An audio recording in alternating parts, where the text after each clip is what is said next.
maybe. Awesome. We'll see. It shows sending data on my part, so let's see if it actually sends that data out and gets there. Oh, what is this? What's what? Wrong keyframe interval. All right, now we have a new problem? Whew, apparently we have a new problem. I'm sorry for being pagan. No, you're not. Never apologize. Never. It's my fault. You're definitely not sorry for that. Don't lie to me. That's true, actually, because it vexes you. It doesn't vex me, actually. You're fine. I was say, how does it vex me? I'm so confused. It doesn't vex him. I was say, how does This it? video is unavailable. Yeah, Holy shit. What's up? I'm just overwhelmed by all the technology failure that's happening. So it shows 2 people waiting on your live stream, but it does not show that live stream actually coming through. And on the Restream site, does it show Right, we're it's working? showing up. We have 10 people watching a stream on your channel, but it doesn't seem to be showing up on mine. Keyframe interval is set. Okay, so we are live. Okay. We are live. We're currently live. Oh, and I get right to a commercial that's got some guy being wax pasted on his chest. Great. Excellent. That looks like fun. I don't know what else I would have expected or wanted with my life. I really wish there was a way to see if YouTube would work. Yeah. You know? Getting YouTube to work would be just excellent. I would love YouTube working. That would be great. So far, Thanks, it just shows. Michelle. It only shows us online on my channel. So here's what we're gonna have to do. For the time being, while this is less than ideal and sucks, we will have to Let's just go with it, man. go with it for Yeah, we're gonna now, have to go with it. and then at a later date. Probably sometime in the next couple days, I'm gonna go ahead and go to the freaking customer support and ask them. I've been in customer support for Streamlabs all day today. Well, this isn't a Streamlabs issue. It's no right. You've got This is a Remember that I use multiple programs piggybacking off of one another to make this show work. Got it. So all it takes is one cog in that wheel breaking Just to fuck up. Yep, and that's where we are. Well, so we're gonna. All right. So let's just say, fuck everything, fuck it all. We're gonna start the show here and now. Yep, we're gonna do it. We're gonna do it live. Welcome to fucking hammered out technology issues all around. We have But hammers. We are fucking here. Happy Thursday. We are here with Neil, the 604 atheist, a Canadian motherfucker He's who here? I bumped into. Yeah, that guy. He is fucking here. And Cyrus and I both met this guy in person over at Texas for Faithless Forum. So there's a physical meeting that is now turning into a podcast extraordinaire. I have handled this man's luggage. Oh, it's okay. It was consensual. So Neil is a super chill dude. He's interviewed me on his channel. That's And my superhero name. How'd you know that? before, I think you interviewed me before I even had a channel, right? Yeah. Oh, yeah. It's like a fledgling I've ocean. interviewed both you motherfuckers. You have. Oh, there it is. So Neil does interviews with atheists. He does a show called Deconversion Stories, atheists and pagans. I don't know how many pagans have you had on there. Is it just me? I A few others? think you're the only one. I'm got a couple more that are interested, like Callan and Whoa, Neil, what happened with your volume? Oh, I know that That happened. was painful. His gain shot up like a motherfucker. what happened there? I haven't touched anything. What are you talking Oh, about? now it's fine. All right. Yeah, now Anyway, it's cool. so Okay. I don't know what happened. Could be me leaning back and forth because I'm a rocker. I'm just kidding. So, but you've done music for other channels. You've done interviews for with a lot of people, and I featured you in my video. A polytheist goes to Faithless Forum, Which was where awesome. I talked about your channel and kind of what you do. Yeah. Give us a little description. Like, what's I've given you a huge intro, so people have an idea of who you are. But yeah, tell us a little bit about yourself, man. Well, I was. It's kind of an interesting story. Do you want me to like give a little bit? Oh, I just hit my mic. Sorry about that. A little bit of my own personal background too. Or? Yeah, tell us about your channel, and then kind of get into like how it came to be. Yeah. Sure. Okay. Well, my channel I decided to start after I got involved with Twitter as an atheist activist, and I met a bunch of really cool people, some of which are now not so cool, I found out. But anyways, that's a whole other story. Yeah, we're not going to talk about that right now. Yeah, exactly. But and I got involved with getting on live streams that other people were doing, like Dawn, and just meeting a bunch of really cool people. And I thought, you know, and after watching Seth Andrews for years doing his deconversion stuff, I thought, you know, I'm a pretty chatty guy. I'm an asshole. I can do this shit. Or did I say asshole? I meant the opposite of asshole, whatever that is. We also happen to have a $5 super chat, or $4.99, from Kimura Aramak. Oh, nice. Thanks, Kimura. This one's for Ocean. You should do a video about bloats and moots. Also, hail Uller and Scotty. Uller and Scotty. Uller and Scotty. Yes. So anyway, they're both hunting gods. Yes. Good Lord, I can't believe I remembered that. Anyway, yep. So I just liked the way he had his approach, and we all know that Seth's got the perfect voice to do this too. So I thought, Seth you know what, has a voice like butter. I know, right? Like I was just like, when I was listening to him talk at Faithless Forum, I was just like, ooh. The voice is quite awesome, wonderful. He has like the perfect radio voice. Yeah, totally. And I've got a face for radio, so I've been told. But anyways, so you know, and I even spoke to Seth a little bit about this when I met him, and he came on my show too, by the way. So that's a great episode too, by the way. I said, yeah, you actually inspired me to do this, because I know when you kind of first started out, you were doing a lot of these, talking to people about how they fled religion one way or another and became an apostate one way or another. And I said that, and I picked up kind of, I guess, where you left off. And he was pretty pleased with that, because he thought that more people should be doing stuff like that, because these kind of stories can actually help other people that might be in a predicament and really don't know what to do. And they just happen to stumble across something like this. There's a lot of information that I have been told. There's ups and downs, and there's all kinds of stuff that is there for people to use as a resource, I guess you could say. Because people talk about where they went to, like organizations like, we'll say, Recovering from Religion or something like that, which I always link a few of them, like secular therapy and all that, in my descriptions, because you never know when someone's going to stumble across that and they want to know where they can go for help and stuff like that. So that's something that I've noticed is like a theme with the kind of interviewing that you do, is it's very healing focused. Absolutely. Yeah.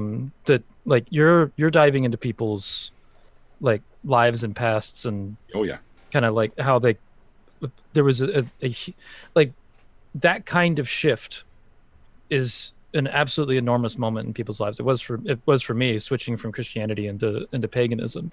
Right. And like just switching from one religion to another, be it like conversion into Christianity or conversion out of Christianity or deconversion from Christianity, however you want to phrase it, that's always going to be like a huge and emotional moment.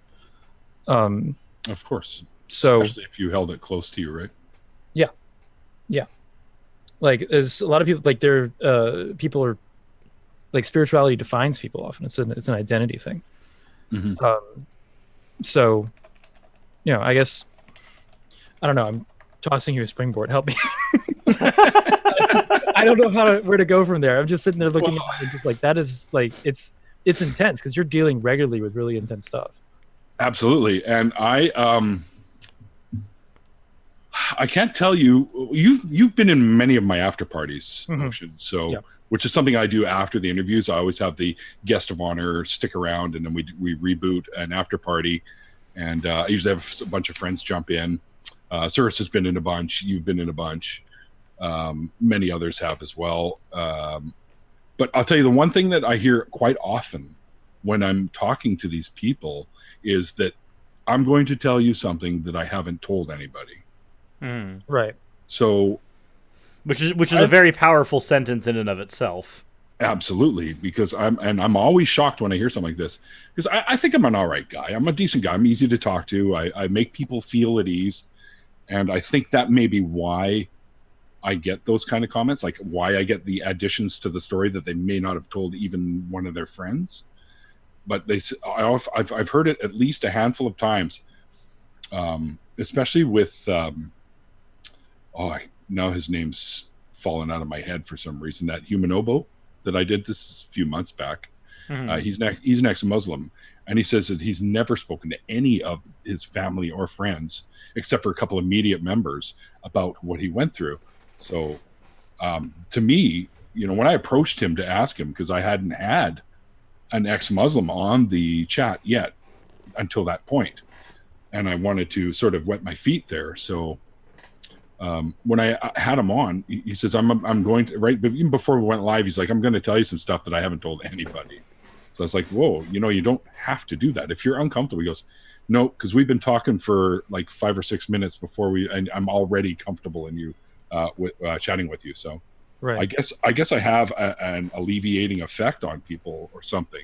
You do, man. Like which is really weird considering that you play Yu-Gi-Oh. You can blame my ex-wife's kids for that. Having hung out with Neil, I describe him as a human cup of tea. Like this guy is extremely chill. he's very relaxing, besides the fact that he contains twice the amount of stimulant in a cup of soda. And also, here's the thing that I didn't realize about Neil before bumping into him. You are tall as fuck, dude. Yeah. Like, you are a fucking tall man. How tall are you? What are you, 6'3" or something like that? Like 6'4". Like 6'4". Jesus Christ. And if I put my biker boots on, I'm over 6'5". I was taking a picture next to this guy, and I found myself like standing straight up, like, God damn it, I can't reach. You're just sitting there going, okay, look, if I just fluff my beanie up a little bit, right? Exactly. That's just I can get another inch. There is like you're like permanently walking around with apple boxes tied to your heels. It's crazy, right?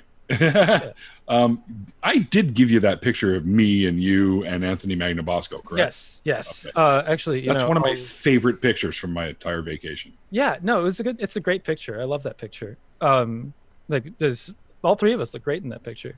I think so. And as I just hanging out there was really cool. You guys have, wait a minute, hold on. Fiddlesticks. My brain just went 7 different directions at once, and everybody saw that happen, right? Yes. So it just went.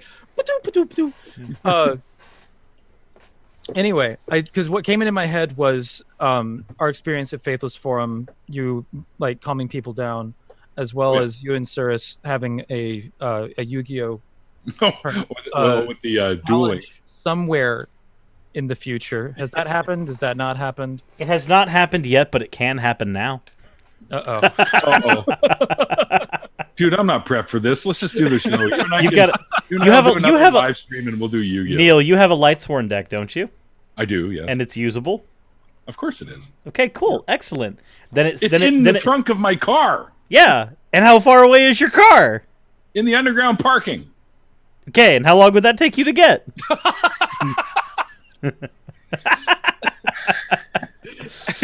we got a hard no and a face palm. Listen, let's set up something so that people can be prepared for this, okay? Okay, cool, because I'm sitting here with my children's card game deck. Me too, but it's my look, dude, this is like all the Cyber Dragon stuff right here. So oh my fucking god, you guys. Did we just have you two just whip out each other's decks? Yes. On fucking camera. We just whipped out our decks against each other. Just compare each other's like just deck sizes. Yes. Anyway, your deck, my deck's bigger than that means that's statistically less consistent and therefore not good, unless it's a Cyber Dragon, people. Yes, I know what that is. I know you do.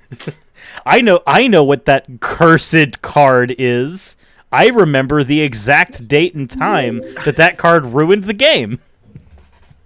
Someone just said in the chat, #decks out for Ocean. Decks out for Ocean. Oz has also donated and said, all hail me because I'm awesome and because screw you, Cirrus. Sorry, I'm bored.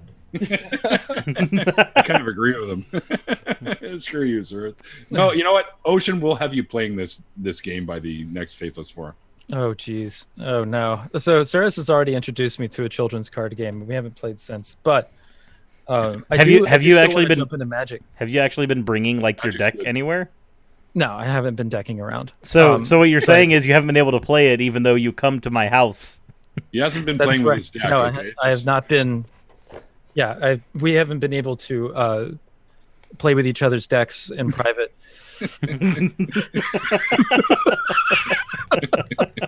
This is the best. Or in stream I've public. ever Like did. last time we played with each other's decks, it was in public. You can get arrested for that. Yeah, but you know, It's it was fine. in a setting where it was okay. There was a, Yeah, it was in a decks all socially around. acceptable setting. Everybody had whipped their decks out, even the women. There's decks everywhere. It was fine. I love all the the Archer fans. Freezing. Press F to pay respects for For decks. Hammered out, guys. We're down. But one of a couple of things that I wanted to toss your way is we've talked before about like toxicity in the atheist community and the kind of content that you make that seems it's completely antithetical to that. Like it's based on healing, it's based on kind of pulling people forward. Yeah, and absolutely. humanizing like the experience of being atheist.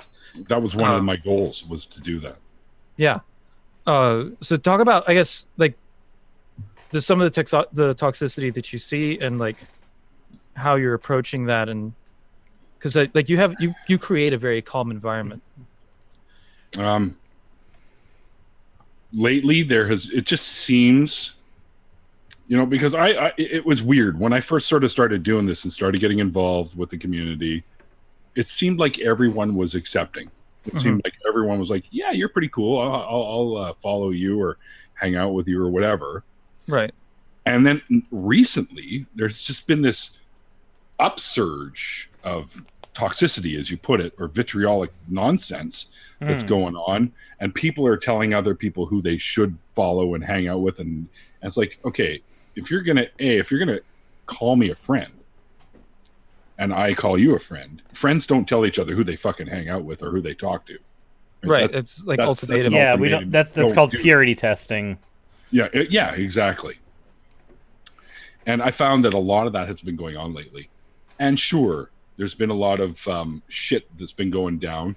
Like, there's been a lot of legitimate stuff that has happened in the exactly. community that has led to that. The problem is that people are taking those legitimate concerns, those legitimate grievances, and then they're taking them from their isolated area where they are important, and then fanning them out further, which is what I would deem as a net negative, because at that point it's so this thing is bad, right? This thing that has happened multiple times is bad.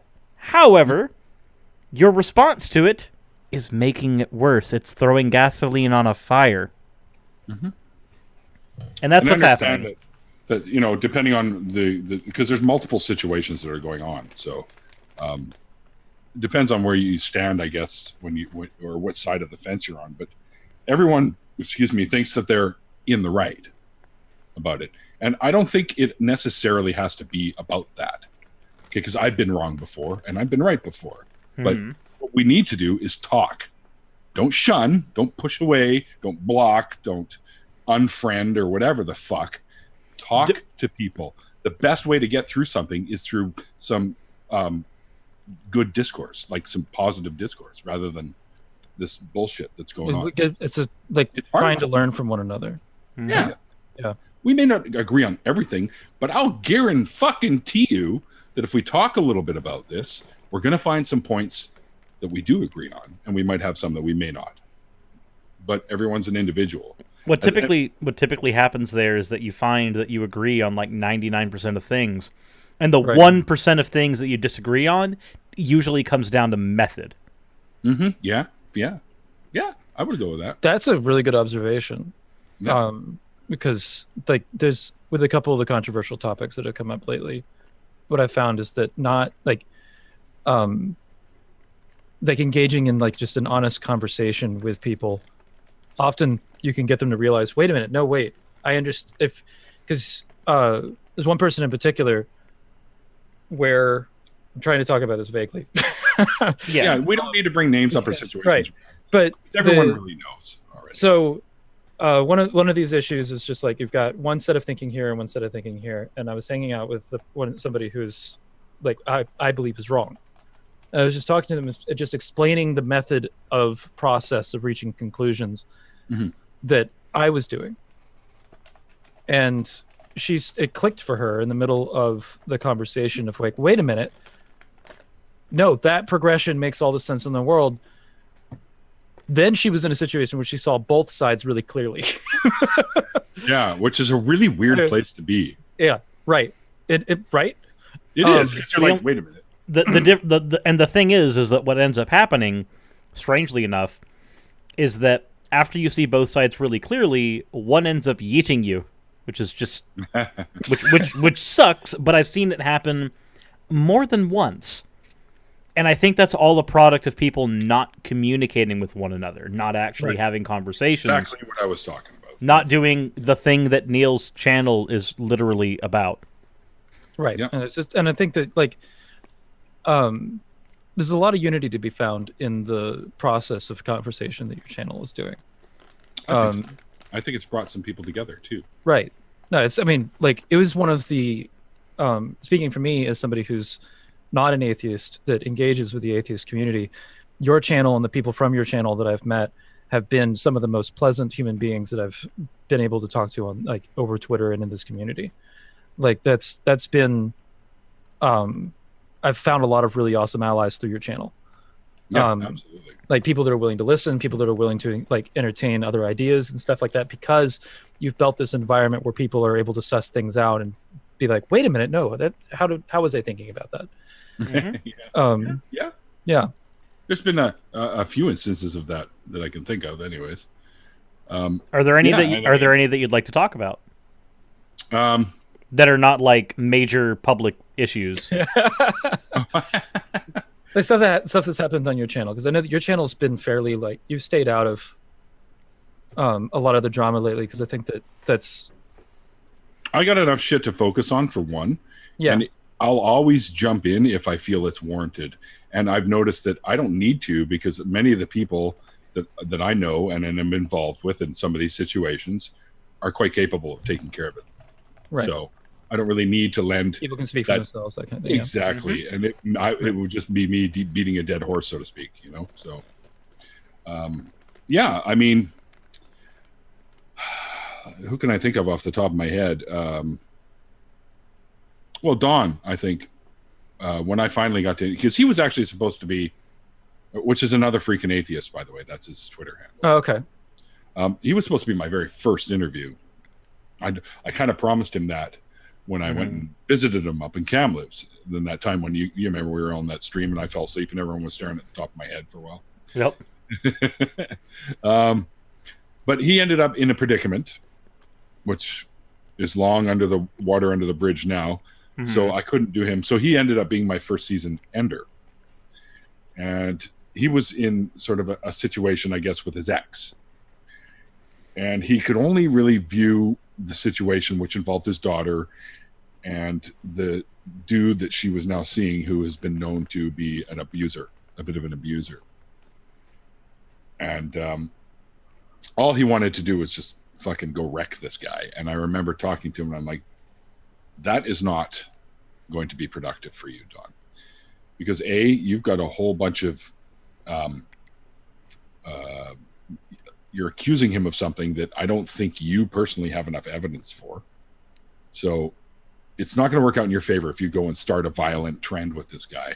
You're going to be the one with the shit end, and he's going to be the one that's looking like he's wearing a halo over his head, regardless of what you know about him, regardless of what has happened that nobody else knows about, because I'm sure they don't share this shit on the bus in public. You know what I mean? So yeah, you get to validate their persecution complex at that point. Bingo. Right. So I told him, you know what, just lay low. At some point, take your ex aside and speak to her about it in a calm and organized fashion. And of course he did. And now he's got his daughter with him, because that's, I think, what he was concerned about was this guy might abuse her. So now he's got her living with him instead of them. And I think that my chat with him about that's the real That's win something. then. Yeah. Right, and Yeah, that's because the goal is to ultimately get what he somebody wanted. out of a harmful situation. Right. But Especially a child. literally the whole reason, I mean, outside of the child portion, literally the whole reason that we went down to Florida to grab Aaron was that. Right. Yeah. Right. So, yeah, no, I can understand that. I understand that sentiment completely. Also, we do have a fan art, Ocean. What? Uh-oh. It is. Let me check the it fan is art. of Ocean Oh, as, he's a as a sandwich. sandwich. That's fucking Ocean dope. Keltoy. This is from Baphomet. Ocean Keltoy is a sandwich. I'm a sandwich. Hold on a minute. Now I need to see this. Going into the. Oh wait, where did the fuck did it go? Because I'm in your server now and I'm looking for fan art, and where did it? I can't find the fan. There it is. It's a sandwich. Oh my god. Join the sandwich cult. I'm a sandwich. I see you as a sandwich. You don't see you And as a now sandwich? I see me as a sandwich now too. We're what world are we in? Oh, one of my friends just popped into the audience there. We're Is in that a purple world. rhymes with orange. What's going on, Purple? Hey, purple's awesome. Oh, awesome. Yes. I love purple. And we're Purple also- just went and visited Lavender Lady too. Yeah, Diana. Yeah, Diana. Yeah, and according to Diana, they had a good time. That's good. Yeah, I wish I could go see Diana too, because she and I have to sit and drink a couple of bottles of scotch together. Single malt scotch, people. Single malt, none of that Johnny Walker bullshit. Divine Disbelief is here as well, guys. Yes, Nathaniel, I know you're here. Nathaniel Walters is also All awesome. caps. All caps. Sorry, Nathaniel, I didn't see you, buddy. I was on Nathaniel's show. So yeah, no. Keep in mind, Nathaniel. Neil said one of his friends. That means Not the only one of his friends. No. I don't have. That any means that the total number of friends that is in the chat is one. So you're not really his friend. Oh, God damn it. Oh, God, why? What kind of friend tries to get another friend in trouble, Ocean? Well, you see, Well, what we do find is that the 1% we disagree on is method. yes. All and then the method will be talked about and all that jazz. What I'm saying is, no matter how you try to square this, there will actually be a few people that try to commit crimes. Kermit. crimes. Get Hi, ho, Kermit out. here. Okay, so another thing that has that I wanted to talk to you about as well, Neil. The you're like you're an ex-pagan, but you also don't really hold any ill will against pagans, No, not at all. Right. I was one myself, right? So that would be right? But a lot of thing atheists to were do. ex-Christians, right? It's like, But I was never was a Christian. Right? No, you weren't. I didn't know that. Okay. I was so- raised as a Jew. Oh, Yeah, And the then you original Abrahamic assholes. right. And then you moved into paganism, and then you moved. I into did. Buddhism. And so, like, I know that a lot of you mentioned a few other pagans that were interested in coming on your channel. Mhm. That again, there doesn't seem to be an ill will issue, and yet there No. seems to be an ill will issue between pagans and Christianity too, but also I atheism. look at you guys as I mean, heathens. Yeah. is it possibly because with Christianity, 9 times out of 10, they try to do this thing where they say that if you don't believe as I do, you get to burn in a lovely toaster oven forever?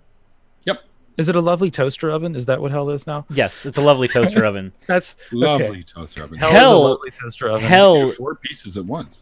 hell is being stuck in a live stream that is fundamentally broken. So- that you've tried desperately to fix, and wearing lifesavers on your fingers. Where are we at? Okay, so Those attack snack moments. what do you think is different about the typical, like you had a deconversion situation with coming out of paganism? I've had And- 2, sort of. Or it's weird because I've been using the term reconversion, like re-upping into something else kind of thing. Right. So, but you know, the weird thing is though, I had Randolph interview me on my channel for my deconversion story. Right. and went through the whole thing. And I never really considered myself to be an actual like hardcore believer in really any deities, but I loved the mythologies and I loved the stories and I identified with them. And I just, the whole spiel of things and my history, or not my history, my Your heritage? heritage comes from these places. So I've got There's a way for you to connect. Yeah. Exactly. And that's what it was about for me, really. Right. Plus I dated a witch and we had what she called sex magic. So that was pretty fucking amazing shit. Like, raising a cone of power. I think that's not all it's raising, but anyways.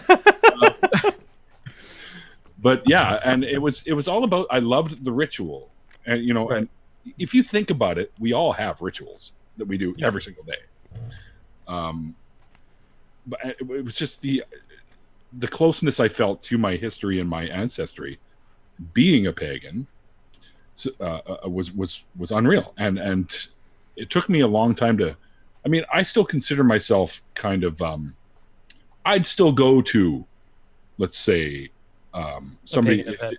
Sure, fuck Right. yeah, they're fun as hell. And there's usually, and something that I haven't had in a while either, there's usually mead involved, and I love that shit. So right. So but you like being in that environment and coming out of it. You didn't? Did you feel like the same anger or being lied to or any of that kind of thing that Christians do? No, not at all. Right. So No, 'cause I don't think I held. do you think this like that's the difference, or do you like? I'm sure it's part of it. What do you think the big difference is from like for you coming out of polytheism and for the people that you've interviewed coming out of Christianity or Islam? One thing about me that a lot of people find to be a little bit on the odd side is it's really, really hard to piss me off. Right. So I don't get angry at things because things are what they are. And I think getting angry to the point where you're turning red and you're like that character from fucking Inside Out. Just with the head popping off. Yeah. I think that's a waste of energy. So Right. I just, you know what? I try to understand whatever positions there are and whether or not I'm going to agree with them. And if I don't agree with them, I let them know, right? I say, listen, I'm not of that school. So, you're on your own with that because this is the way I think. And I try to be, as I've often said, I try to be the best version of myself that I can be. Right? And that's changed over the years too. Right. So And I don't see the point in getting into a fuss or getting upset or getting pissed off or being angry because somebody who was also indoctrinated, I mean, going back to the Abrahamic stuff, I don't think that there was an ill will or intent like that. This is just the norm. It's just tradition, right? And there's a great expression I just said, a tradition is peer pressure from dead people, I heard that. which is And I just was fucking fantastic. There was when I heard that I was like, do I get offended at that? I don't even know if I should. But You shouldn't. it was like, no, I was.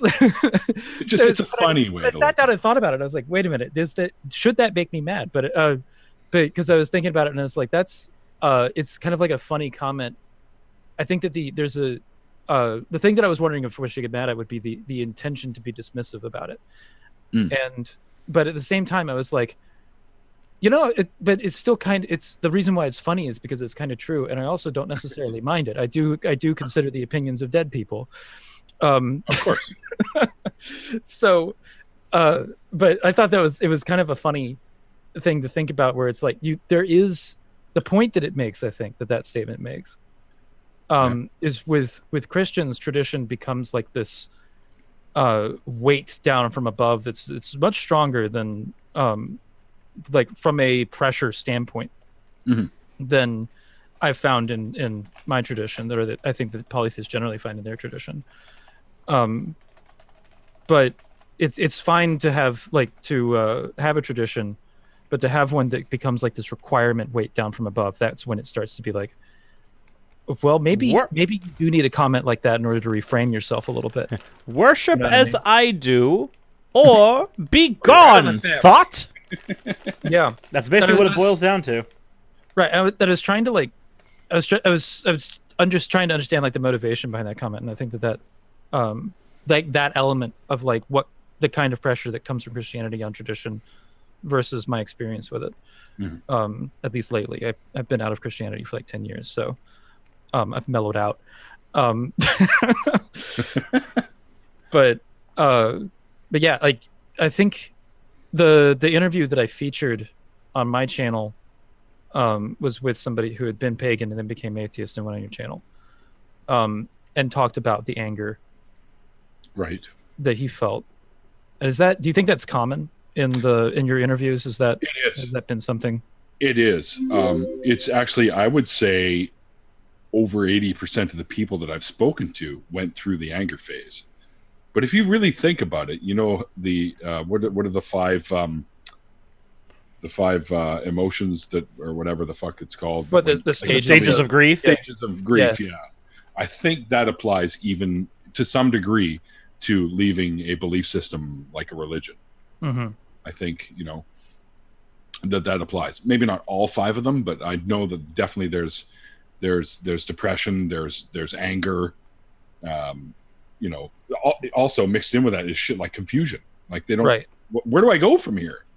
When you're so used to being a certain way, it's tough to kind of come to grips with the fact that you now have a clean slate, an open blank page in front of you that is ready for you to write your story in, and you don't know what direction to go. Right. Which is why I like to sort of, I don't want to say capture people in these moments when I do my interviews, but I try to help them a little bit and say, listen, you know, there's all kinds of shit you can do. I talk to them about what are their interests, what kind of, do they like music? Do they love entertainment? Do they love people? Because there's all kinds of avenues that you can go to become that new person that you are without the baggage of the shitty belief systems that they came from. Right. So I always try to make that a part of my conversations. Yeah. Right. So, for example, I think with Not Your Witness, when I interviewed him, he was one of my first. That guy's such a story. Natja is very underhanded, not in that he's a dick and he will try to undermine you, but his hands are literally under us in Australia. We call him the upside down guy. What? It's hard to understand him when he speaks. He speaks upside down. So for the, I want to give like a brief introduction on Natja Witness. That Natja is he's an ex-Jehovah's Witness. He's got a YouTube channel. He's been doing fucking fantastic. Quite some time. Yeah, he's left. He warps his voice even. Yes. To make sure that people don't recognize him. He's not just doing the cartoon avatar thing. He makes sure that like no one knows who the fuck he is, what he looks like, what he sounds like. He doesn't want anything to catch off, so that because he knows that as soon as anybody finds out who he is, that church is going to be coming after him. Which I will say, I am very happy to say that I do actually know what he both looks and sounds like. because he is a good friend. Does the voice changer make his voice go up or down? I cannot tell you. I cannot tell you. His balls have dropped. His it actually makes his voice lighter because in reality his balls have dropped 2 feet. We do have a few super chats though. I wanted to get out real quick. Oh, we have $2 super chats from Wilfred. Upside down. Where's it upside down? We have a $2 super chat from Nathaniel Walters. Love you, sirs. Hope to collaborate soon. Love you too, Ocean. And then, of course, there is Sai Senkra swears in upside down. Yeah. Oh, and Wilfred. Yeah, Wilfred's awesome. Dude, Wilfred's fucking amazing. I love that guy. Oh, yeah. I've just recently, because of you, gotten to know him a little bit. So, and I like him already. He's fucking a great guy. Did you know him before my stream yesterday, or did you? Well, we talked about him. Yeah. Back at Faithless Forum. Yeah. You're talking about because there was that picture of you too. That's right. Mm-hmm. Right. Yeah. No, Wilfred is a super close friend of mine. Yeah. From the picture, he looks like a badass. Yeah, no, he's a fucking badass. He's like he's that guy with the giant beard that you see rolling around on a motorcycle and all that shit. Sweet. Like, you and he have a lot in common. So wait, like, Wilfred. That. Yeah, Wilfred. Since Wilfred's in the chat, Wilfred, do you know how to use a sword? or any type of weapon. I've swung a claymore. I would around. bet yes. Because if so, get over here. We need to spar. We need to fucking fight. I've swung a Wilfred says he claymore. carries Those one. fucking things are heavy.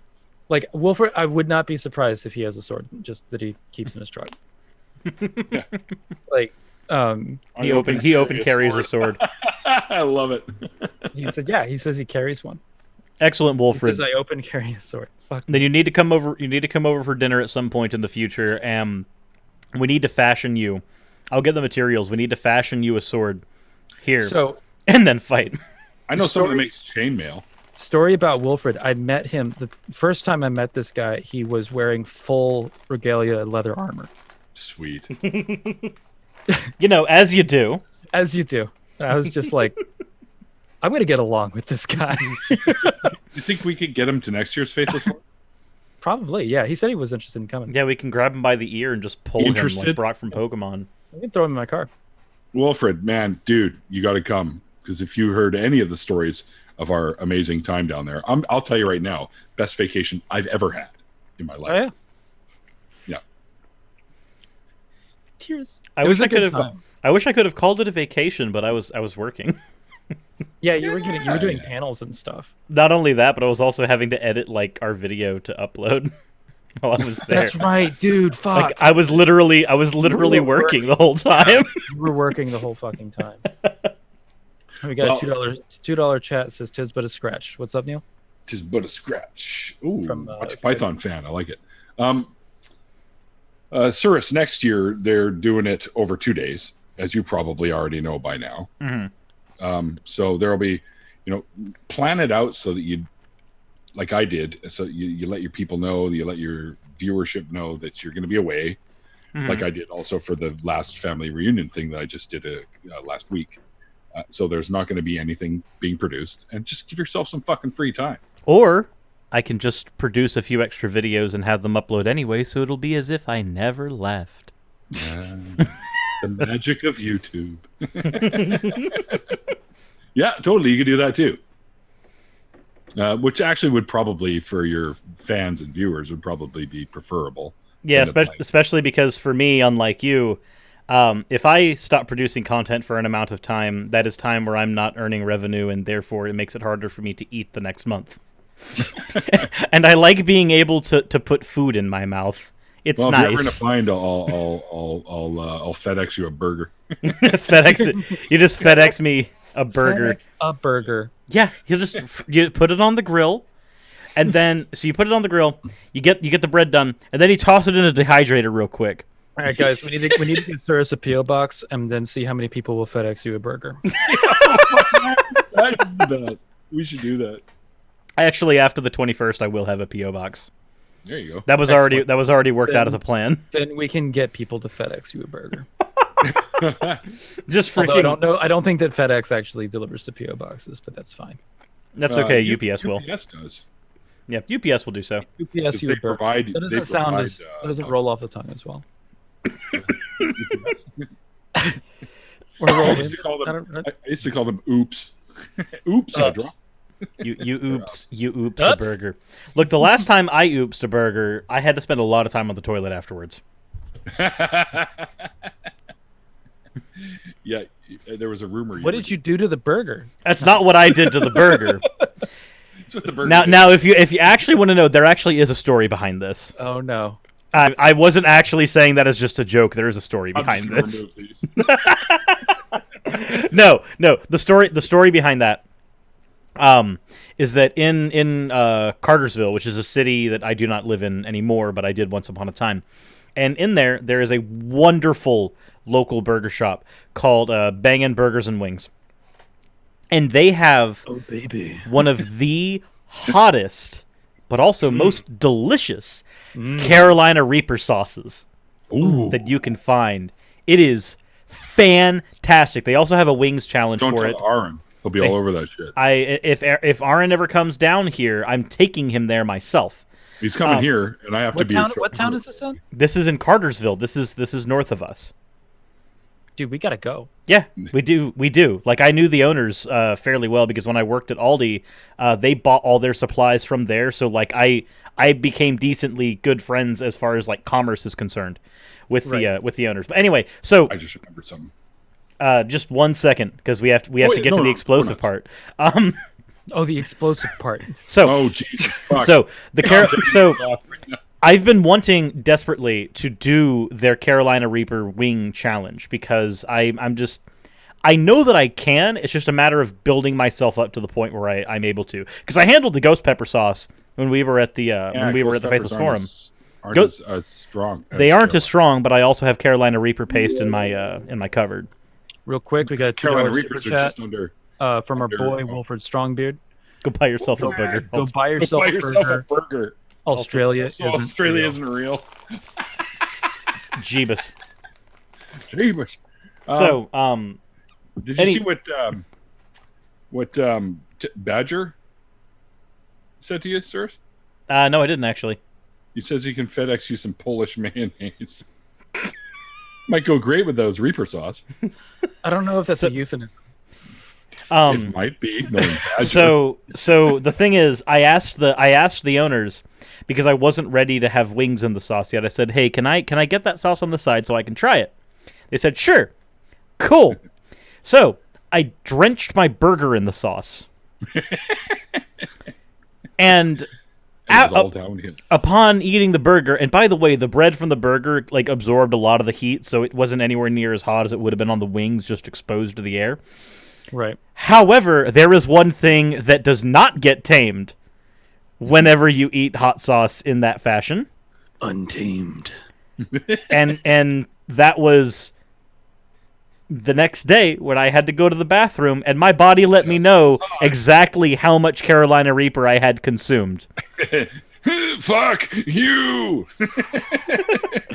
So, I am warning you, Ocean, as somebody who has consumed this sauce multiple times now. There is an experience that lasts more than 24 hours that you will have with it. Dear God. Now I feel like we should all be telling our spicy food stories. That's what this podcast is about now. So we go from it's about healing, right? And it has to heal after that. It's about healing and getting rid of toxicity. Let me tell you what. So that's the way to do it. I know after Surus, it's kind of hard to step up to the plate for that one. Never mind. I'm gonna have some. You don't want to step up to the plate for that. And cheddar. I don't know exactly. Yeah, there's some cheddar. Okay, all right. So, I had a multiple day experience after eating Chinese food in Africa. That was That's a sentence. Yes, right? That's a sentence that I just heard. Like a rocket ship. Prepare for liftoff. Just it's like a SpaceX launch. And then, but it was so good. The food was so good, right? So that's the important part. This was my logic, right? So that I went to Africa. It was in Cape Town. In Cape Town, it's chill as fuck. Like you don't expect to have that kind of situation there. Has found and I went to this Chinese food place. I got this food. It was spicy. It was so good. It was so tasty. I went home and then just launched. But after the 3 or so days of just dying that I experienced, it was really good Chinese food. Okay, it was so good. You keep on returning to that point. Like every time you're like, okay, look, everybody's about to tell me I made a bad decision, but guys, look, it was really good Chinese food. Really good Chinese food. I went back. I had the same dish. Uh-oh. Exactly the same dish. And it was an incredibly wonderful experience to consume this food. For 3 days following, same kind of experience of like a rocket ship. I felt like I was eating jelly juice. Oh, fuck. Is that an endorsement from Ocean? Yeah, to stay the fuck away You from want it. to have the Jilly Juice experience, but you don't want to drink the shitty stuff. Right. Rather eat Like, Chinese. Go to just spend thousands of dollars. Go to Africa. Go to Cape Town. I'll tell you which restaurant that it is. And it's like you go. It's really tasty, but I assume that they're giving this same experience to everybody, and it's me that just wasn't prepared. Time 1 or time 2. But it's so spicy and so good. Anyway, let me hand that back to you guys because we just spent a long time on that journey. So, first of all, there is definitely 2 ways that sentence could be portrayed, because there's a journey that food takes afterwards that was a 3-day long one. Mm-hmm. Secondly, Neil hasn't given his story yet. Oh, it's not as exciting, but I just wanted to make a quick statement here as what was... hang on here. I'm trying to find it now. I kind of lost my place. Sci-Fi Minds had a great idea for you from what you were talking about. Oh God, no! I'm concerned. Nate, Okay. I know sci-fi personally. This is why I'm concerned. Lay it on me. Okay. His suggestion for you with the Reaper thing, the Carolina Reapers, is the Reaper cleanse. Eat a lot of Reaper. Do a Reaper cleanse. This sounds like what I did. Is that a Reaper cleanse or a Reaper clog? Jeez. Well, I think one might be worse than the other, but anyway. My story was I went to a place called, they opened up a chain of these things around here called Wings. And they had these wings in there called the Bobby Wings. I guess Bobby was the guy who invented the sauce for it, which was apparently an 11 sauce type sauce. One more than 10. Yeah. They make you sign a waiver when you walk in the door if you're going to order Bobby Wings. And I ordered 2 dozen because I'm not afraid of this shit. The guy says, I have to make you sign a waiver. I'm like, really? He's like, yeah. I go, dude, I will guarantee you that I have had wings hotter than you can fucking make them. I've had wings that you feel the heat when they're still 6 feet away from the table coming. And he said, that's great, sign the waiver. And he did. And I said, no, I'm not signing. He goes, okay, but we're not responsible. I'm like, don't worry about it. So I ordered 2 dozen, scarfed down the 2 dozen. He says, holy shit, those went pretty quick. I go, yeah, they're pretty damn tasty. He goes, yeah, but how you feeling? I'm like, I'm fine. Can I get another dozen? He's like, what? Apparently, no one has eaten 3 dozen of those things in their restaurant until I walked in, apparently. Jeez. So the guy came out of the kitchen and gave me a T-shirt, too. So. You are coming to... You deserved it. You're coming to Georgia, and we're going to Clarkston. Okay. Clarkston? Like tomorrow? No. Where were you saying this place is? It's in Cartersville. Cartersville. Clarkston. So Clarkston, yeah. There's some good places in Clarkston too, but no. So Cartersville. Okay, cool. Well, I found out that the sauce was based in ghost peppers. So, and that would explain why it wasn't anywhere near as hot. Well, because ghost peppers are only just over 1 million, I think, on the Scoville. Yeah, and Reapers, I think, are triple that. No, Reapers. Oh, hang on. There's one now that they call Pepper X that has broken the 3 million threshold. Oh. Yeah. Okay. But I think Reapers were around the 2 million or just under. This conversation just got spicy. Pepper X, Carolina Reaper, and Dragon's Breath all sit between the 800,000 to the 3.2 million mark, depending on the strain of pepper. Right. Chocolate Habanero and Red Savina are your 350,000 to 800,000. Your ghost peppers, though, where are you? They're around 1 million, I think. Ghost. If I remember correctly. I didn't even know this chart existed. You're not aware of the Scoville Scale? I have not. This is the measurement scale for all things. Mace spray is on the Scoville Scale. Yeah. Mace and bear spray. Yeah. Where are they at? Lower, but Lower, trust me, okay. if you're at 100,000, which is close to the jalapeno range, Mhm. you're still gonna fucking feel it. Right, especially if it's in your fucking eyes. Yeah, exactly. Yeah. Yeah, pepper spray. Let's see here. Pepper spray on the Scoville scale. What is Putting a it? ghost pepper and spray in your eye would be. You would just fucking squirt die. it in. I mean, you'd be dead. It's like in your eye, instant death. Yeah, so it's hard to say if we're. The problem with mace is that there's multiple manufacturers and each of them have varying strengths. So it's And hard their to own say. recipes. Yeah, so it's hard to say.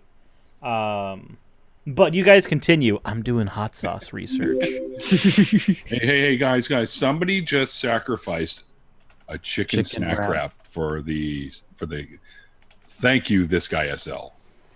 Yeah, this guy SL, you are a wonderful human being. I'm sorry that you can now afford one less snack wrap. However, FedEx you a snack wrap. we also have a $5 one from Kristen Sink. Just love your content. Do you like D&D? I would love to make you a dice bag for your PO box. So I A, do play D&D, and B, have a very large dice bag because I have about Oh, bragging! 18 or 19 sets of die for playing because my class usually is paladin, which means that I have like all kinds of fucking damage modifiers.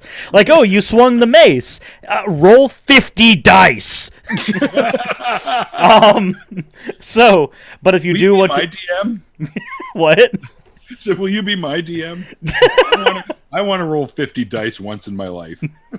That's what you have to do with a paladin after a while. Like even at level 3, you can get to a point where a single attack is like rolling 6 separate die.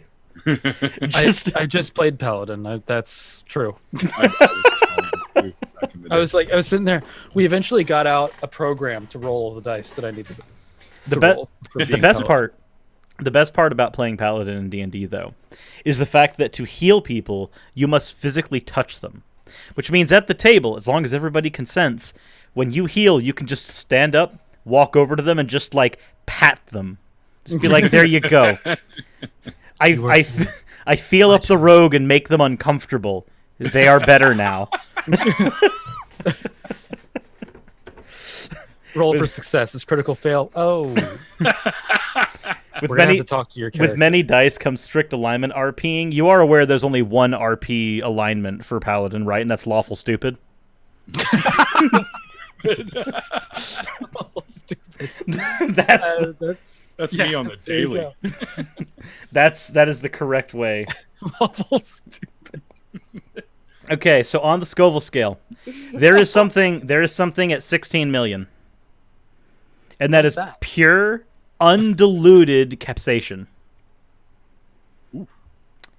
Right below that is Carolina Reaper at 2.2. So you were right, Neil. 2.2 million. Yeah, around the 2, yeah. Directly under that, like right under that, is Trinidad Scorpion Sauce. Oh, that shit's awesome too. Then you've got Scorpion Butch Sauce, which is about a third, or about 2/3 as spicy as the other Scorpion Sauce. Going down further, let's see. There's another Trinidad one that's 1 million, but to get to Ghost Pepper, you go down quite a ways. To get to Ghost Pepper, the difference between Ghost Pepper and Carolina Reaper is actually fairly massive when looking at this scale. Where is Carolina Reaper at? There's a couple questions for Where me is Ghost Pepper at? in the audience or in the chat. Sorry. Ghost Pepper is 1,401,427 on the Scoville scale. Okay. Difference of about 600K. There's questions for me in the chat, you guys. So Yeah, go ahead, do the thing. Still on the story, and then we got on the whole Yeah. Scoville scale bullshit. There's a couple of questions. One is Crazy what Nico happened girl. after create? Yeah. 1, 2, 3 said Neil never finished his story, which is true. Right. Yeah. So there's a conclusion. I got to the completion of eating 3 dozen, And you got your shirt. smoking. your Yeah, I shirt. got my T-shirt. It was the following day that I hadn't got to yet. Mm. Nico girl, let me just put it this way: I had to replace my toilet. Are you serious? No, I'm kidding. I'm kidding. Okay, Jesus Christ. He had nothing to do with it. I just realized something. So because we know how explosive this toilet issue became. If anybody wants a sense of scale, right? Because when I say like millions of numbers, like there's not really a good way to juxtapose that. Cayenne pepper, which I'm sure most people are familiar with. Yeah. Cayenne is 50,000. Oh. I love cayenne peppers. Now you guys got me like wanting spicy food. And jalapeno is 10,000 on the Scoville Scale. I'm gonna order Mexican food, and it's gonna be a mistake. I'm gonna. His rationale is ripping people to shreds in the chat. By the way. I've seen, and it's wonderful. But no, that's the sense of scale. So for anybody who a jalapeno pepper at 10,000, this would mean that what you ate, Neil, was ghost pepper, correct? Yes. So ghost pepper was involved, and there were other peppers too, but I don't really remember what they were. Okay. It was hot, and yes, it does. It's equally as hot. Oh, after learning about how it can be just as hot, it was 100 times hotter than jalapeno. Oh yeah. By the way, we have taste buds in our asses. Yeah, apparently, and that is how you can tell when you've eaten hot sauce. Exactly. It fires out. Oh, by the way, doesn't taste anything like what's going in, but that's okay. Neil, if you come by at some point, there's a local person who sells some personal hot sauce here to the local butchers, and it's very good. It's Kenyan hot sauce. Oh, nice! I'll check that out. You can probably get it online, I imagine. Cyrus, I'm coming over, and we're having chicken tenders again. Yeah, I saw you guys were hanging out the other day. That was fucking funny. Yeah. It's because Ocean just wants my chicken tenders again. That's true. Look, they're holding hands. This man makes good fucking chicken tenders. I'll tell you right now. Okay, I have to experience this now, sir. The first time he came to my house, I made him chicken tenders. The second time he came, he got lamb. Yeah, it was lamb too. A solid lambing. Oh my goodness! All right, that's where we are. Lucifer, who, by the way, is a wonderful human being, friend of mine that I've just met recently, and she's fucking awesome. And she's coming on my show as well, too. By the way, yes. Which is, I think, the reason behind her statement of, "What do you have coming up, Neil?" Right in the chat. So let's talk about that, and then I also have a couple of other questions that I wanted to ask you about as well. So you interview a lot of people. I have. Who have you got coming up?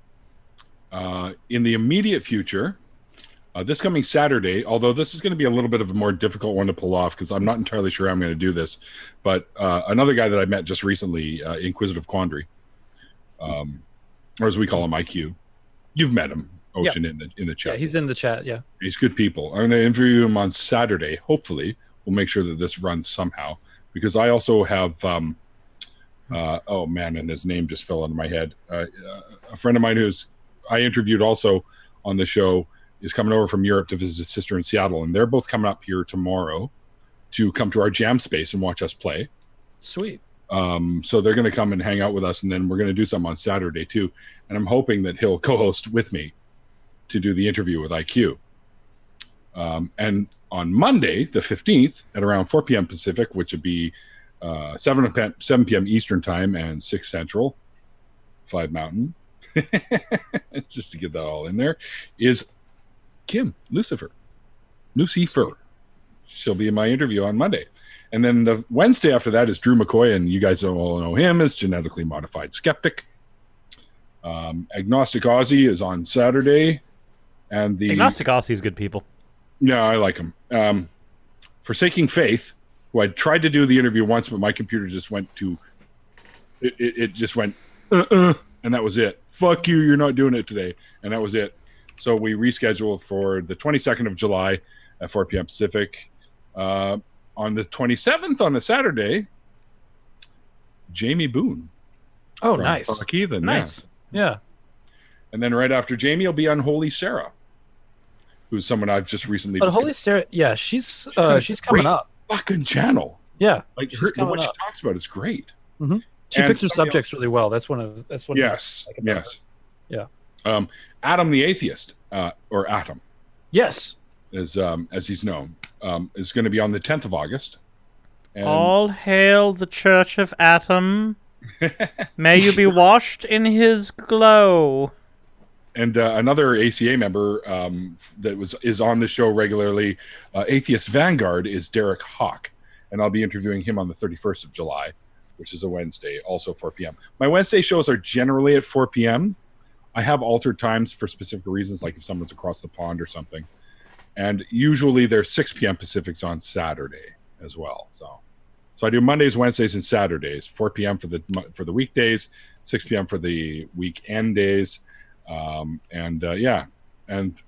about it. I've got a lot of empty slots here, people. If you're ever interested in telling me your deconversion stories and sharing it with my audience, I'm always more than easy to approach, and I don't bite unless asked to. And you guys are definitely, anyone's welcome to come on and share their story. Yeah, it's the thing that I like also about your channel is that like you interview some people that have like big channels. But you also interview just about everybody because honestly, every story to tell. Yeah, everyone's important, right? When it comes to stuff like that, you never know what little tidbit of information in somebody's story is going to ultimately help somebody, and that's one of the reasons why I do this. Yeah, and like the one that I pulled from is Artistic Dreamer, who like he's a guy. And came onto your show, and he's got a lot. Well, he's going to have to come on to do more. Like I'll have a part 2 with him. There's a few folks that I'll probably do that. You gotta like with him. There's so much to cover. He's such a good guy.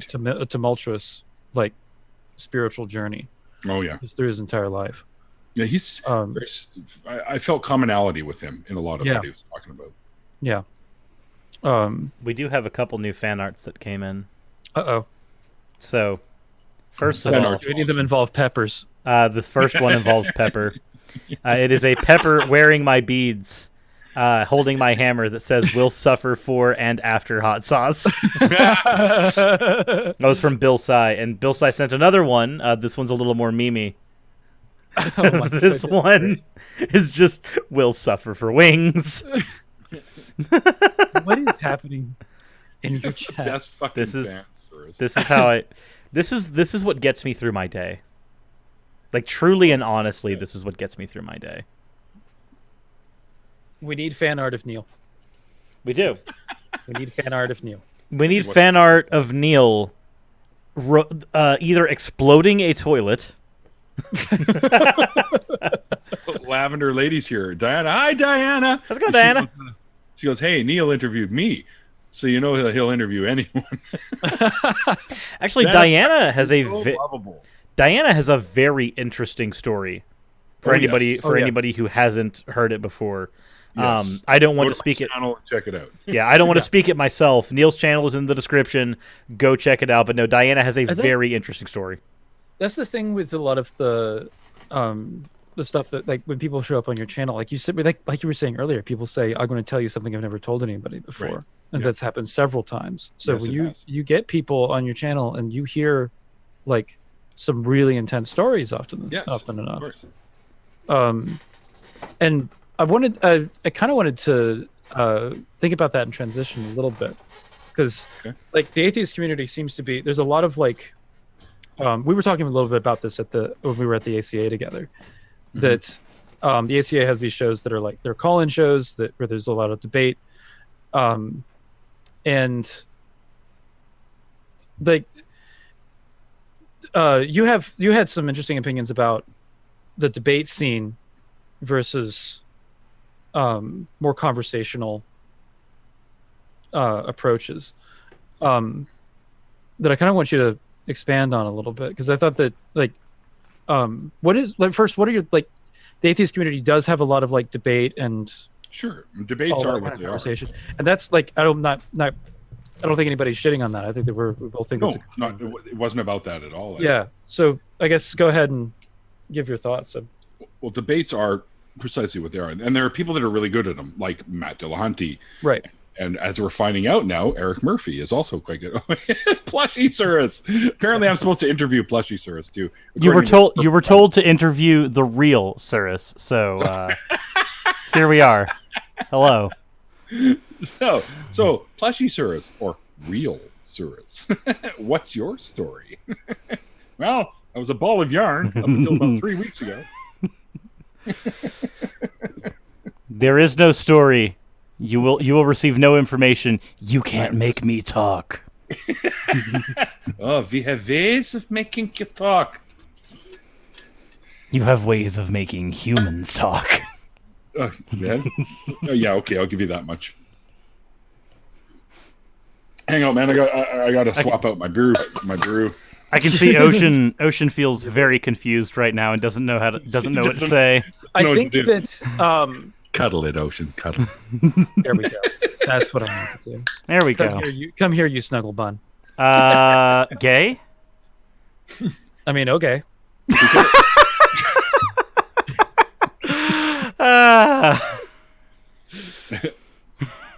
Anyway, where were we, Ocean, before Plushy Surus rudely interrupted?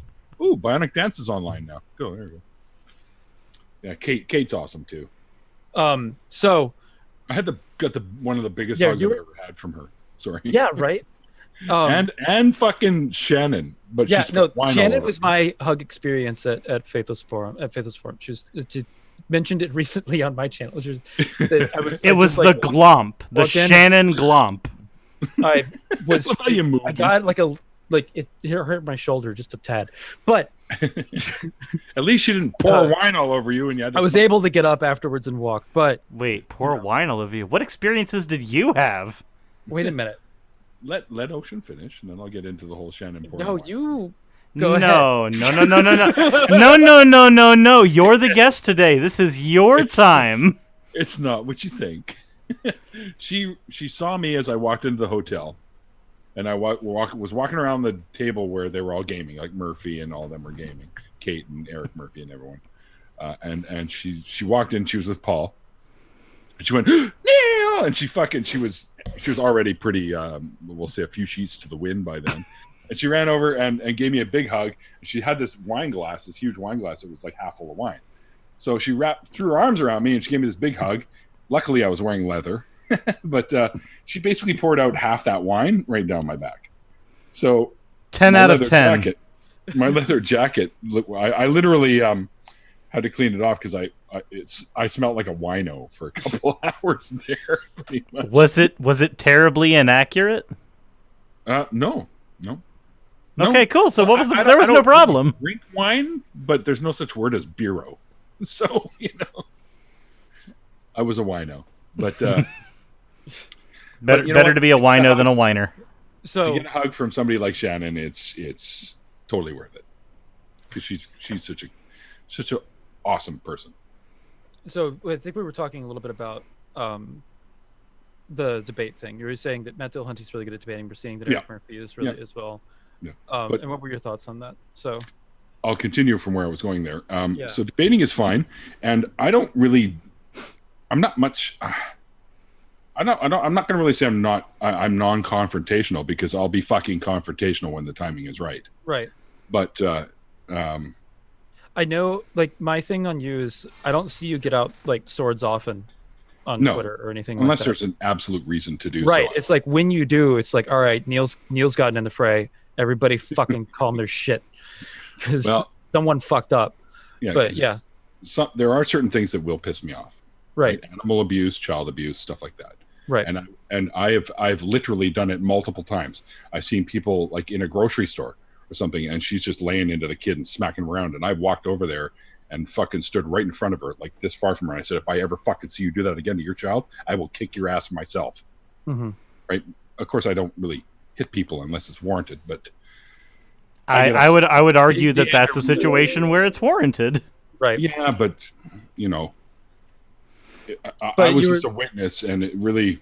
Most people go, "It's none of your business." I said, "I'm making it my fucking business." That is say the people who say it's none of your business, I would respond to them with, yes, I enjoy it when somebody else tells me that I should be enabling abuse. How wonderful! Yeah, right. That's a good way to put it. But anyways, yeah, I'm much more pro conversation. Right.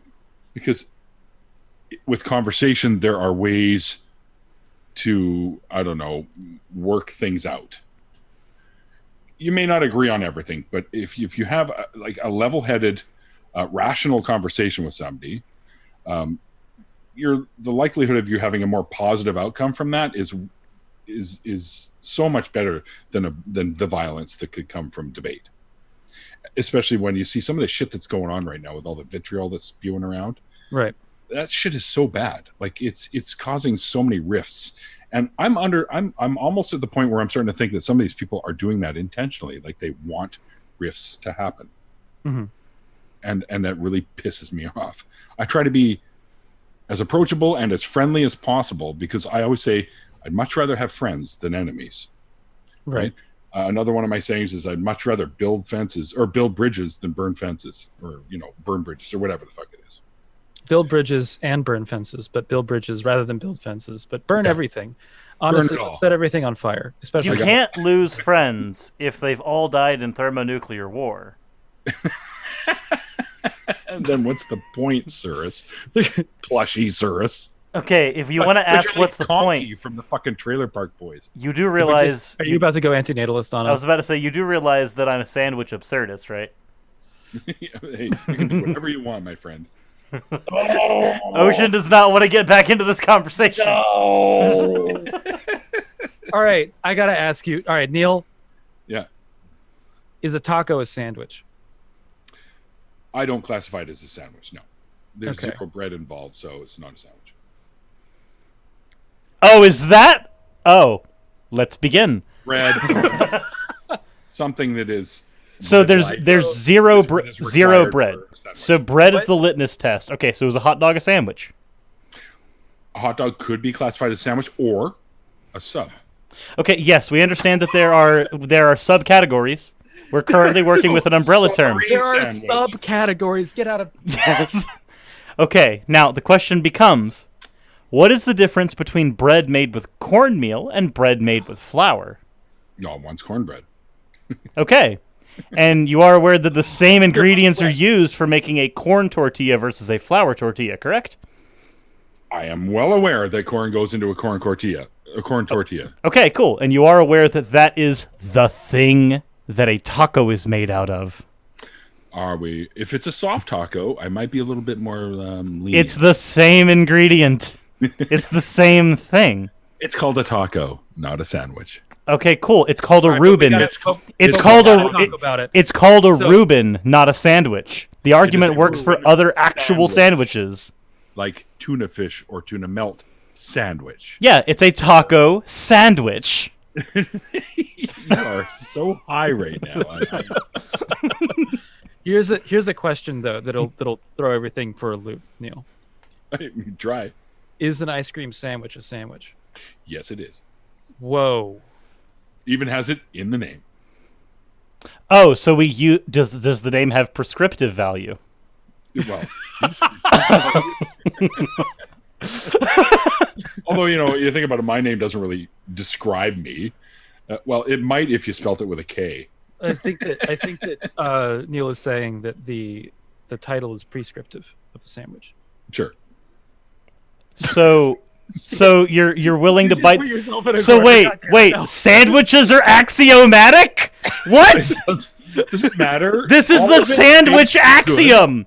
We have gone to the sandwich axiom. Names, Cirrus, you go ahead. If they taste good, that's what matters to me. I like tacos. I enjoy tasting my axioms as well, Neil. You have an axiom sandwich all to yourself. And right now I'm having a barley sandwich. Okay, and so Neil, here's another question. If I put a piece of bread on the floor and someone on the other side of the world puts a piece of bread on the floor. All right. We're gonna finish this example. So if I put a piece of bread on the floor and someone on the other side of the world puts a piece of bread on the floor, you've got an earth sandwich. Is that a sandwich? No, come on, dude. No? It's a piece of bread. Wait, but the bread was the litmus test. The bread was the litmus test, Neil. You're trying to trap me. No, I'm not trying It's to. not. It's not a trap. You It's just not a fell trap. out of the trap. Why are you there? Well, your definition of a sandwich was it needs to have bread. Traditional sandwich, we'll say. Right. This is. Oh, so you're a bread conservative. Got it. Is there a size limit? Is there a size limit on Neil is a sandwich conservative, everybody. between two slices of bread? Is that not a sandwich, Neil? Yes. You can It is a call whatever sandwich now. fuck you want a What are sandwich. you fucking? for all. Okay, this, Put a piece of bread on one side of your car and the other side of your car, and have a fucking car sandwich for all I care. So the contents don't have to be edible. No, they don't. Who cares? Excellent. We're here now. We're in Doing that some stage. sloppy We're in that biscuits. stage of the conversation, Ocean. We have inconsistent absurdism for sandwich axioms. That's where we are. fucking damn it! You're welcome. Fuck. Oh, you guys are so much fun. Ugh. Hold on. I need to. I'm out on more of these fucking shows. Last run. Is a Pop-Tart a sandwich? Oh, fuck no. But it meets your criterion. Oh, really? here's Where's the the thing. bread? The fucking pastry is bread. It's the No, it's pastry. not. Yeah. It's Neil? It is as much bread as an ice cream sandwich is bread. We have Pop-Tart. Neil destroying a toilet fan art. No objection with respect to Pop-Tarts. We have It's a we have fucking- I we- love Pop-Tarts. So are you saying that we would be special pleading for Pop-Tarts? Is this possibly is this Kellogg's brand begging the question? Is that where we are?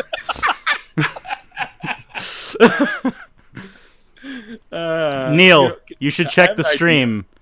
You should check this. You should check the stream. Oh, good lord. So he asked me for fan art, and what do? They do me taking a dump. Great. Destroying a toilet. It's hot fucking lava. Hot lava. Although I'll tell you what, there's admit another one that's that's just the face. That's pretty awesome. Hold on, I need to put the face on Neil. There we go. This is our guest, everybody. Wait, what? It's just Neil. Oh my god, the resemblance is unfucking canny. I'm sending you that, Neil. That is it's fucking amazing, actually. There's a rule with these live streams, and that rule is that when they go live, things can be spoken into existence because I have a disproportionate amount of artists in my fans. Hey, nothing wrong with that. You have to look out because at some point you might accidentally speak something into existence.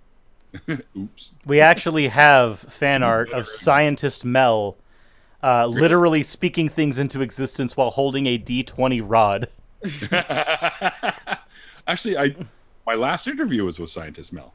Awesome. Excellent. How did That was fucking a lot of fun. She is so much fun. We didn't really talk. We did a little bit about her deconversion, but then her and I started getting into the whole chemistry thing and talking about sciencey stuff. And whatnot. Yeah. So, but she is so much fun. There's a reason I'm a patron of hers. So Jack the Vulture in the chat has said for $2 that Pop-Tarts are clearly dumplings, but is cereal soup. It is. It's cold soup. It's like what are they? Just Pistachio or some shit like that.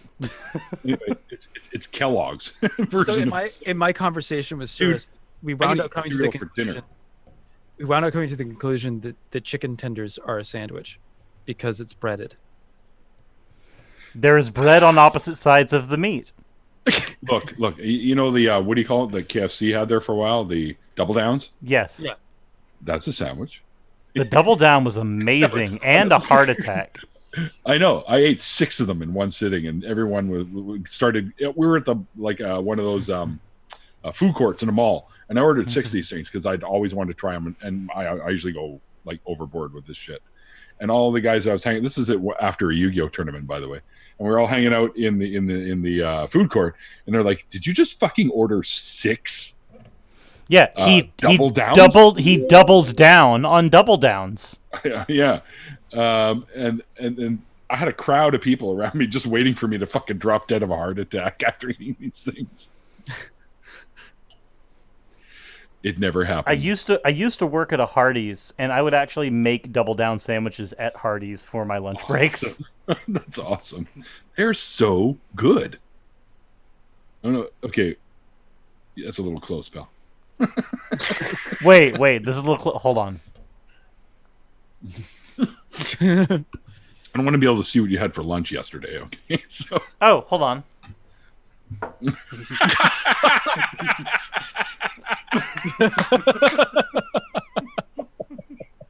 It's almost ready. He's got a bun in the oven. Yeah, it's gonna look like soft serve. Oh, It's gonna. where the hell did I don't know what's gonna come out, but we can say that it's a sandwich. It's a sandwich. Yes, because it came out of 2 buns. Oh jeez. Oh no. No. I know. No. Neil's Wait. never allowed So on you're my saying? show. Hold on. It's coming out. Hammered out, ladies and gentlemen. He This dropped is a where hammer. we're at.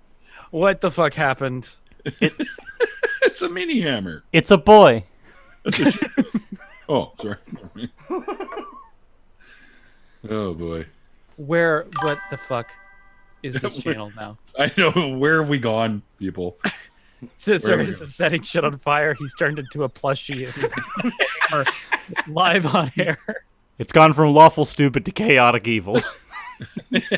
Chaotic hilarious. All right, guys. So, if you think that we need fan art that is a plushy Neil, please press H in the chat. However, if you disagree, then please press G. Yes. G for fuck him. I don't know where that came. Good lord. There's like a bazillion H's. Yep, we have H's. Oh, wait a minute. You know what that means, guys? You know what that means? Uh-oh, you know what that means. Uh-oh. The chat is now very H. H. Take a look at the stream if you aren't already. Right. I want to see some fan art. You guys can find me on Twitter, by the way. It's at 604 or at 604 Atheist.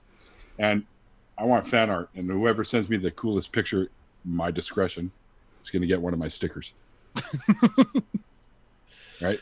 See, which is kind of fan art too. But this is the image they did for me when I co-hosted Truth Wanted with. That's right. You went on Truth Wanted with Objectively Dan. Objectively. Well, yeah, I saw you on there and I got all jealous. So. As you do. And you were on there too, sir. I know, right? Yeah, many of us have been on there. Dan's like amazing. He's such and fuck. You Dan's think really I'm chill. tall? Dan makes me. I have to look up at Dan. Let's put it that way. Dan's like 7'5". Yeah, Like, I was gonna say something. I don't know exactly how tall he is, but that's how tall he is. He's 6'7", I think he said. Jesus Christ, that's a tall. I know. motherfucker. I know. I had to put platform shoes on to be at the same level as him. But him and his "Can I have a his girl book?" Christy, fucking amazing people. And Chrissy is also like incredibly short too. She is. It's like the weirdest thing to see. Yeah, there's just like I don't know. It's like, hi, Christy. Hey, Dan. I just said hi to your girlfriend. Is that okay? I know, right? What a weird fucking world. Welcome to the world. Welcome to the world we live in. So we are rapidly approaching the hour and a half mark. Yes. We've got maybe about 2 minutes left before we are at that lovely stage of this conversation. Can we talk to you now and not your plushy fucking version of you? Okay, you do realize that this is the real me, right? Ontologically, that's more likely to be Cirrus than Sir. Sure sounds like him.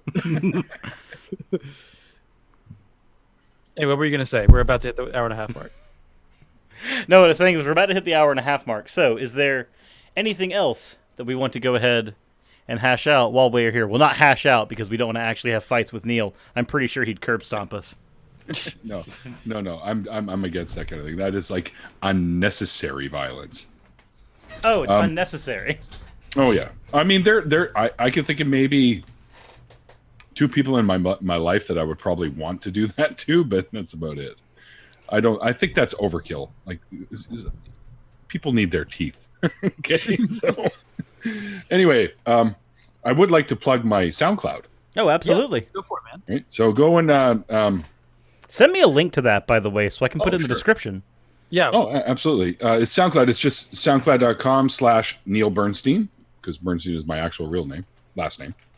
And you'll find my band there called Liminis, which is Liminis. And we do kind of varied sounds. We have some acoustic. We have some. There's a couple of tunes that I like to call our tribute to the 80s metal scene. And we do some harder core stuff, and not like super hardcore, although I can do that, but I haven't done that really in many of our tunes. Yeah, it's just like some sounds like classic rock, some sounds like some new age rock kind of shit. It's all over the place, because I always said that if I was ever going to make music like professionally, and we've been on the radio too, by the way, I didn't want to be one of those bands like fucking Nickelback where everything sounds exactly the same. Look at this photograph! Right? So we have a varied sound, because a lot of our influences had varied sounds, like Sabbath and Zeppelin and Rush. Right. And, so... Also, Neil, I do actually need that link, because apparently SoundCloud cannot find you. What? SoundCloud? Oh, really? Yeah. Okay, hang on. I'll post it in the chat for now. Yeah, and I can grab it from there. Yeah. Okay. Wait a minute. No, that's not working. No, I don't want to fucking try pro. Would you like to try the professional version? I recommend, a few songs I recommend are Tangled, Dollhouse, which is strictly acoustic on a 12-string, and The Doors are better. I agree. Callan has posted the... Oh, Callan's here. Yeah, because I stumbled across Callan. Nadine Callan. Nadine. Nadine, yeah. Oh, hi, Nadine. Because Callan said that she was going to come by. So Nadine, I just wanted to go ahead and throw this out there. So there's Plushysaurus here, but what Nadine does is infinitely stranger, but also more amazing. She makes lots of plushy dicks. Oh my god, yes, absolutely. She literally just makes knitted dick, which is great. She made this for me. A little time, and I wore it the other day in my earring. I actually wore it hanging out of my earring, and everyone. I got a few compliments on that. Just so you know, Nadine, because I never told you. The only thing is the little ring that came with this that I could stick through. It broke. But that's okay. I can barely see that. What is that? Hang on, I'll get it right into the camera. It's a little tiny ogre with a sword. That's nice. Awesome. That is adorable. Basically, it's like a little Shrek, except it looks exactly like Surus. This here is my swamp. It's adorable. All right, so we got your SoundCloud in the chat. Yep. And we've got it in the description as well. Obviously, we want to plug your channel. Of course, Neil the 604 Atheists. Yep. I do the deconversion stories, and we most of the time, I'd say 90+% of the time, there's an after party. But there are occasions when I have things, because I do have a life outside of this that I have pre-committed to, and I can't do an after party or whatever. But I've interviewed Aaron Ross, Seth Andrews, Thomas Westbrook, who you guys know as Coley Kool-Aid, many people that are known, and I've also interviewed some fucking wonderful, amazing people in the atheist community that you may not know. Some of them do have channels, like Lavender Lady, who does Coffee with Lavender, and her shows are really a lot of fun, and I've been on her channel. There's many, and this other guy I did one time, fuck was his name? Really weird name, Surus, I think it was. He's got a channel too. Is that fucker Ocean? But he's totally not worth following. He's kind of a dick, actually. He's not wrong. No, he's like one of my favorite dicks ever. He's the one that introduced me to Whataburger when I was in Texas. Truth. And what did I order? Chicken burger. Yeah, you ordered a chicken sandwich. No, the chicken ranch thing. Yeah. Oh, sandwich. Mm-hmm. Okay, never mind. We're not getting back on that. It's all a sandwich. I know. Everything is a sandwich. Look out! Everything guys. is a sandwich. It's a sandwich. Yeah. And I'm going to copy paste your link into the chat, guys. That is Neil's channel. Oh, there you go. Subscribe to him. For those who couldn't find it in the description. Yeah. I'm just putting it in the chat because, guys, you should click that link. You should go subscribe to Neil. Neil is a channel that he's criminally undersubscribed, as I've said about him before. and like he's the interviews with him, honestly, incredibly awesome to watch. So definitely check him out. The double down pissed off a lot of vegans. That's okay. Did it though? Like, are they in the chat getting mad about that? Oh, Lisa Irwin just subscribed to me. Actually, I had a couple since we've been doing this. Thanks, Lisa. Yeah. Hope you enjoy what I have to offer. Yeah, I mean, hey, vegans, it's their choice to be what they want, right? If that's what they want to eat. I've had vegan food, and a lot of it is fucking amazing. I'll tell you that, dude. No doubt. Like Yeah. when I was working on set as crew, there'd be the vegan option. Sometimes I'd be like, go for it, man. "Can I have the vegan option because it looks good?" Right? Like on some sets, it's just like, no, you know what? That's what I need right now is like some ingredients, man. And yeah, that's like, it's usually really good stuff.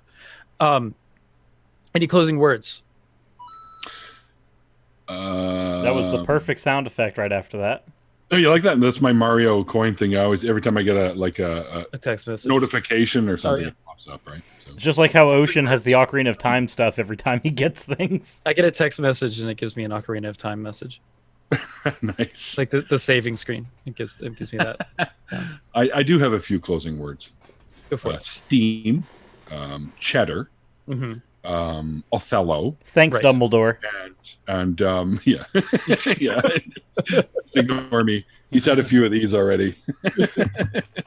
There's one. Beer. That's a great word. That's a great closing word. All right. And with that, happy Thursday, everybody. Happy Thursday, guys. This Happy has been Thursday. Hammered Out. And this was Neil, the 604 Atheist. Go subscribe to him. He's an awesome dude. Or not. Kind of a Or goof. don't. Like, stay the fuck away from his channel. Holy shit. Oh, God, anyway, he's- but no. He's like a virus. He's like herpes. Once you get him, you've always got him.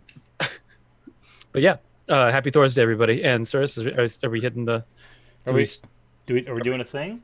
Are we doing a Are we thing? doing- Are we doing a thing? Outro. Are we, I'm just gonna. All right, here we Insert go. Outro. We're going to be. Is this for, What? Oh, never mind. It's okay. what's that deal? What's up? I was just going to watch for Cyrus and I. We're both doing voice work for an upcoming Zod production. I'm not going to give you any more details than that. I will say this though. So I don't know how to sign off with this hammer. Is it by doing this? Yep. Ow! I fell, fucker. There we go. Well, there it is. There it is, everybody. Now he's upside down. Yeah, now I'm broadcasting from Australia. Oh, hey, say hi to Nacho. I will do. Will do.